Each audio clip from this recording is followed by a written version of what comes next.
Overnight, the president slaps 25% tariffs on all steel and aluminum imports from all countries. And just a few hours later, Europe's remarkable retaliation, $28 billion worth of tariffs, they now have imposed on U.S. goods going into their countries. Our countermeasures will be introduced in 2 steps, starting with April 1st and fully in place as of April 13th.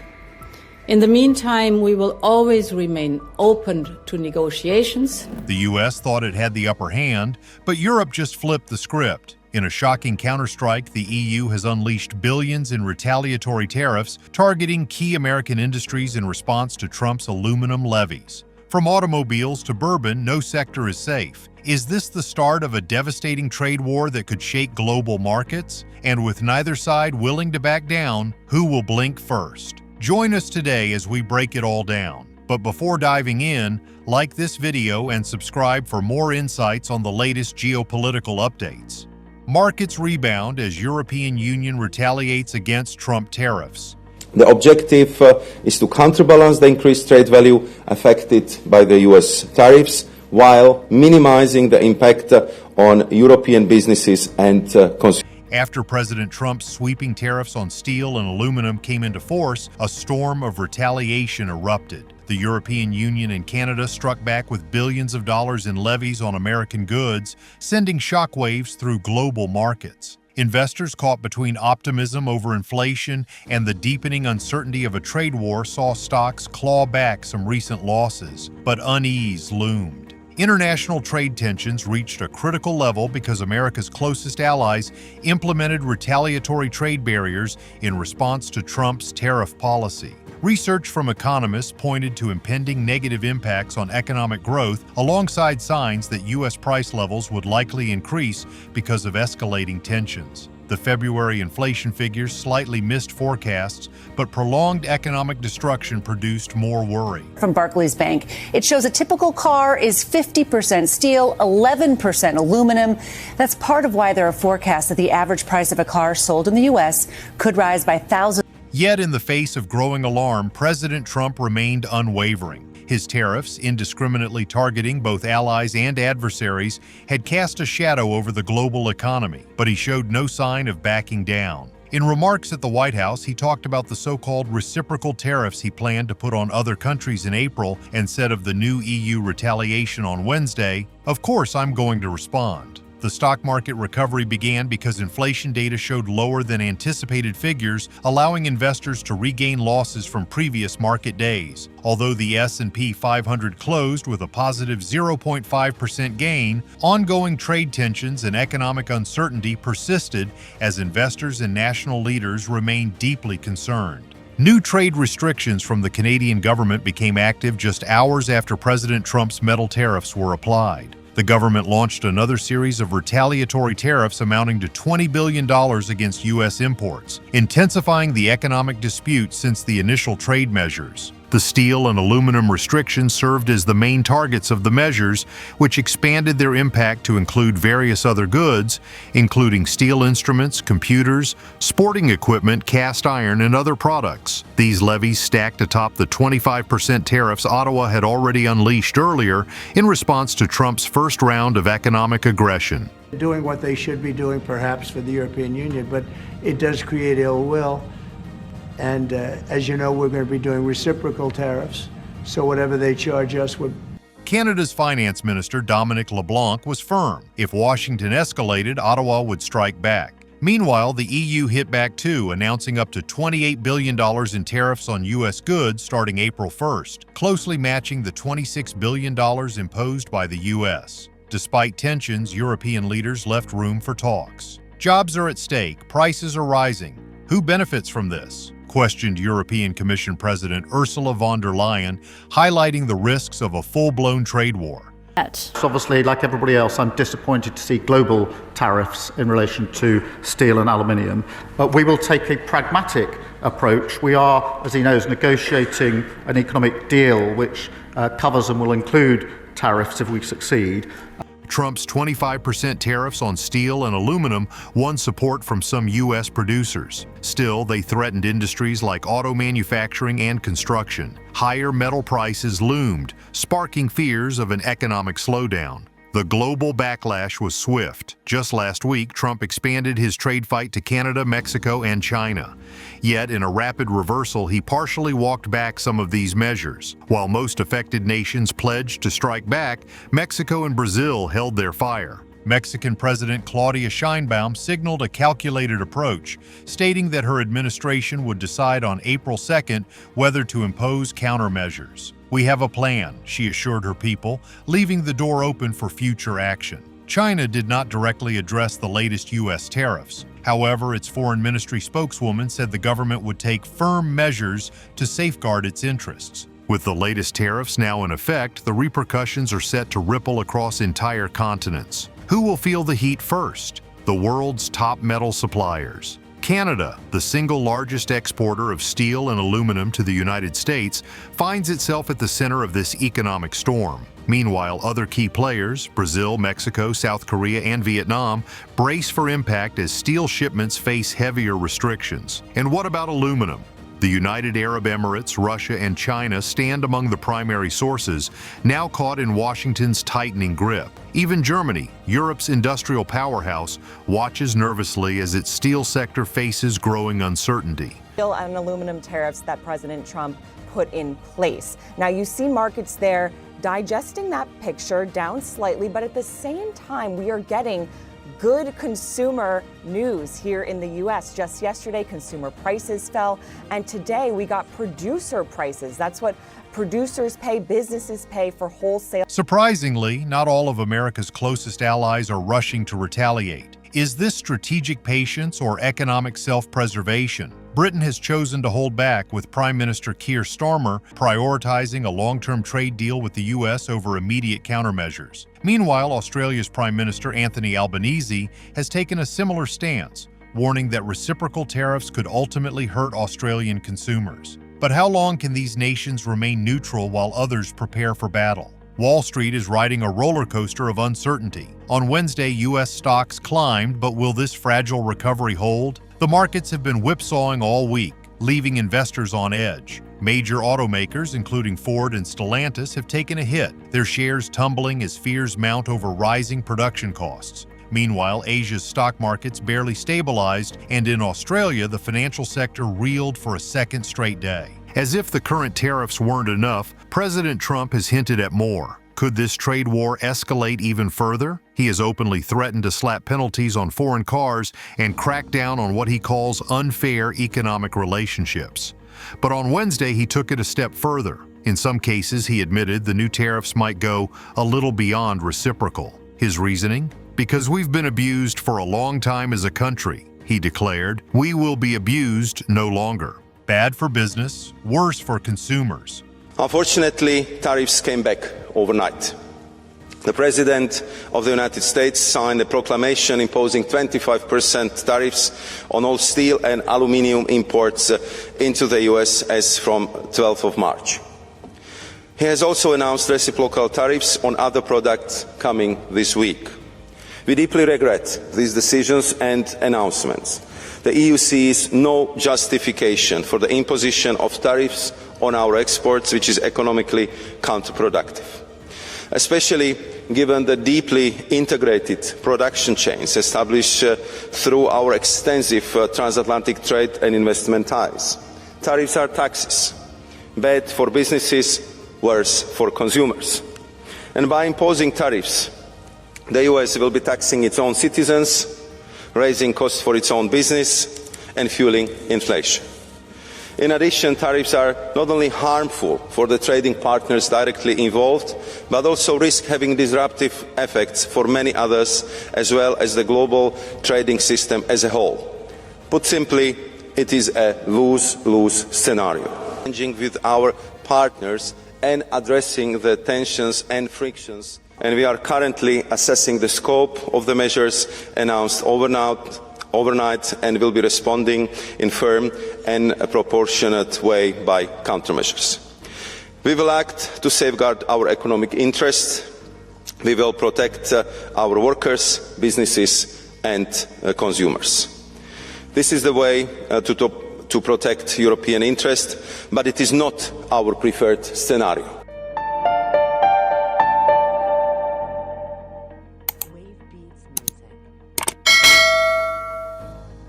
From Thursday, Canada will strike back with a powerful countermeasure, a 25% tax on nearly 30 billion Canadian dollars, $20 billion, $16 billion worth of U.S. imports. Canada's sweeping tariffs will hit a range of U.S. goods, steel, computers, and sports equipment, making it clear that Ottawa won't back down. Prime Minister-designate Mark Carney signaled openness to a trade deal with Trump, but stood firm. Canada's sovereignty was non-negotiable. Would Washington accept such terms? Only then, he stated, would his government engage in talks. Meanwhile, Europe is gearing up for its response. Starting April 1st, the EU will impose tariffs on up to 26 billion euros, 28 billion, 22 billion pounds worth of U.S. exports. American industries like boats, bourbon, and motorbikes will be hit hard as Europe pushes back against Trump's trade moves. European Commission President Ursula von der Leyen defended the EU's actions,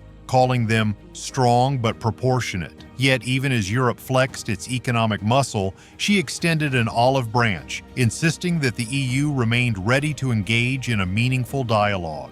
But will Washington be willing to listen? Or is the world hurtling toward an even fiercer trade war? We have costs related to the whole decarbonization journey. And at the same time, we face massive overcapacity across the world. Tariffs are taxes. They are bad for business and worse for consumers, she warned, her voice cutting through the growing economic anxiety. The stakes? Jobs are hanging in the balance, prices primed to soar. Nobody needs that, on both sides, neither in the European Union nor in the United States. Yet, despite the warnings, President Trump remained resolute. His goal, to revive U.S. steel and aluminum production. However, critics argue that in the immediate term, these tariffs will do the opposite, pushing costs higher for American consumers and slowing economic growth. The backlash is mounting. Major food producers, including Quaker Oats and Folgers Coffee, have pleaded with Trump for targeted exemptions, according to a letter obtained by Reuters. Even corporate giants like PepsiCo, Conagra, and J.M. Smucker have urged the president to exclude essential imports such as cocoa and tropical fruit, products unavailable from U.S. sources. The list of at-risk imports is extensive: coffee, oats, cocoa, spices, tropical fruit, and tin mill steel, a critical material for food and household goods packaging. Without exemptions, the tariffs could strangle supply chains and send prices skyrocketing. But the impact stretches beyond U.S. borders. As import taxes bite, demand for foreign steel and aluminum will inevitably decline, a heavy blow to global producers. The European Union estimates that these tariffs will disrupt 5% of its total exports to the U.S. Meanwhile, for Canada, the stakes are even higher. Nearly 90% of its steel and aluminum exports go to the American market. The EU was set up in order to take advantage of the United States. Including Ireland? Is Ireland taking advantage of the U.S.?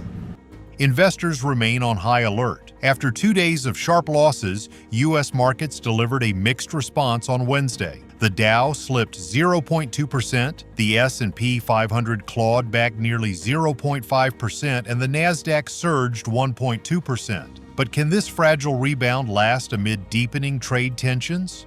At the White House, standing alongside Irish Prime Minister Michael Martin, Trump made one thing clear: he had no intention of backing down. His frustration with EU trade policies boiled over. "I'm not happy," he declared, accusing Europe of imposing unfair legal penalties on Apple and manipulating trade rules to disadvantage U.S. farm products and automobiles. And then came the warning shot. Trump once again threatened tariffs on European cars, escalating the standoff. His message? We're going to win that financial battle. For the EU, this trade war is about more than just economics. Let's have a look at this. This is showing you where the US imports steel and aluminium from. Steel, first of all, because this is one of the things, the first thing, the big thing that's going to be have tariffs imposed or reimposed on it. Most of that comes from Canada. The United States and the European Union are teetering on the edge of a full-blown trade war, a battle with unpredictable consequences. How much damage will this conflict inflict on both economies? The latest tariffs and retaliatory measures surrounding steel and aluminum may not single-handedly devastate the U.S. or EU economies. Still, they mark only the opening salvo in Washington's broader offensive. Trump's administration views EU policies as protectionist, and this is just the beginning. The White House is exploring reciprocal tariffs on all trading partners, which could hit the European auto industry hard. Meanwhile, the U.S. is also investigating digital services taxes levied by some EU nations, another potential flashpoint that could further inflame tensions. Suppose tariffs expand beyond trade disputes and become weapons in a policy-driven standoff. How much deeper will this conflict run? The European Union has tools of its own. Its anti-coercion instrument allows for sweeping retaliation, including service tariffs and intellectual property restrictions. Should both sides take this path, the economic fallout could be far more severe than the damage caused by steel tariffs alone. From Barclays Bank, it shows a typical car is 50% steel, 11% aluminum. Driving up the cost of groceries. President Trump vowing whatever they charge us, we're going to be charging them. On Wall Street, the market volatility over recession worries eased as the rate of inflation slowed in February. Wall Street ending the day mixed. Our Gabe Gutierrez reports tonight from Canada. Welcoming Ireland's Prime Minister to the Oval Office. Very good news. President Trump touting today's better-than-expected inflation numbers. Inflation is way down, and it's based on what we've done. But tonight, his trade war is escalating. Canada and the European Union slapping new retaliatory tariffs on the U.S., including the EU hitting Kentucky bourbon and Harley-Davidson motorcycles with 50% tariffs. Well, the president's latest round of tariffs took effect, 25% on steel and aluminum imports from around the world. The European Union treats us very badly. They have for years. President Trump saying today he'll consider raising the tax on cars imported from Europe, which is currently 2.5%. The EU tariff on imported American cars is 10%. So whatever they charge us, we're charging them. If they charge us 25 or 20% or 10% or 2% or 200%, then that's what we're charging them. There's nothing more fair than that. Stephen Capone employs 100 people making steel products in Massachusetts and supports Trump's new tariffs. He says cheaper Canadian steel has decimated his business. We have to revitalize our industry, our economy. We can't rely on foreign imports for anything critical. But Trump's new tariffs are devastating for Canada. In the working class city of Drummondville, manufacturing is huge, and about 18% of the jobs here are linked to the U.S. What would your message be to President Trump? Stop the tariff. Jean-Francois Nadeau has worked at Matritech, a metal processing company, for 25 years. At one point yesterday, President Trump threatened 50% tariffs on steel and aluminum. What is this uncertainty doing to you? It's giving us, we are kind of becoming crazy right now. It's going too fast. Yeah. On the morning it says something, on the afternoon it says something else. And don't get him started on Trump floating the idea of annexing Canada, making it the 51st state. The first time was, is making a great joke. Now it's not a joke anymore. Louis-Charles El-Bari works for the mayor's office in Drummondville, where he says some 3,000 Canadian jobs are now at risk. The tariff turmoil potentially driving up prices on both sides of the border. Did this almost feel like a betrayal? I mean, to some extent, yeah, because America is our greatest friend, right? And Gabe, we know the U.S. and Canadian officials will be meeting tomorrow. Meantime, there's a pretty big headline involving a potential federal government shutdown. What do we know?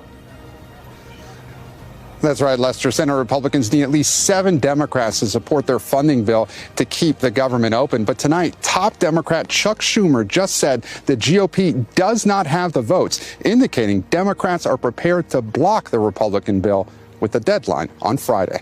Lester? All right, Gabe Gutierrez, thank you. Christine Romans is here. We saw the markets close mixed after falling earlier in the week, and people wondering about the state of the economy. What can you tell us? You know, Lester, this was the first welcome news markets have had in days here. Annual inflation improving to 2.8%, getting a little closer to normal. But the context here is so important. The trade war underway is not yet reflected in these numbers. You know, take today's new tariffs on aluminum and steel and look at this chart from Barclays Bank. It shows a typical typical car is 50% steel, 11% aluminum.